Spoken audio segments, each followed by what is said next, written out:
अस्सलाम वालेकुम। ये कहानी एक ऐसे शख्स की है जो लोगों के लिए बहुत मामूली था, लेकिन अल्लाह के नज़दीक बहुत कीमती था। वो रोज़ सुबह जल्दी उठकर काम की तलाश में निकलता, दिन भर मेहनत करता और शाम को थका हुआ घर लौटता था। उसकी ज़िंदगी में पैसा कम था, लेकिन दिल में सुकून बहुत ज़्यादा था, क्योंकि वो हर वक्त अल्लाह पर भरोसा रखता था। अगर कभी उसका काम ठीक न चलता तो वो शिकवा करने के बजाय बस इतना कहता, शायद मेरा रब मुझे इससे बेहतर देना चाहता है। एक दिन ऐसा हुआ कि उस पर लगातार मुश्किलें आने लगीं। पहले काम चला गया, फिर कर्ज बढ़ता गया और लोग भी दूर होने लगे। रात को तन्हा बैठकर उसकी आंखों से आंसू बहने लगे, लेकिन उसने अल्लाह से कभी शिकायत नहीं की। उसने सिर्फ इतनी दुआ की, या अल्लाह, मुझे मेरे हाल पर छोड़ मत देना। अगर मेरी आजमाइश है तो मुझे सब्र दे, और अगर मेरी दुआ कबूल होने का वक्त है तो मुझे यकीन अता फरमा।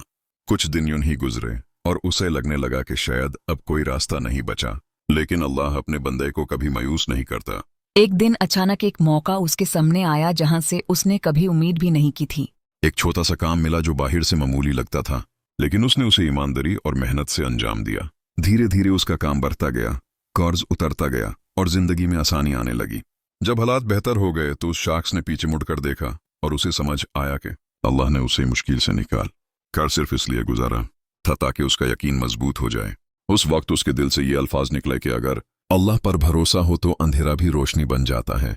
इस कहानी से हमें यह सबक मिलता है कि मुश्किल वक्त में शिकवा करना आसान होता है, लेकिन जो बंदा सब्र और यकीन का रास्ता इख्तियार करता है, अल्लाह उसके लिए ऐसे दरवाज़े खोलता है जिनका उसने तसव्वुर भी नहीं होता। याद रखो, अल्लाह की मदद देर से आती है लेकिन कभी गलत वक्त पर नहीं आती।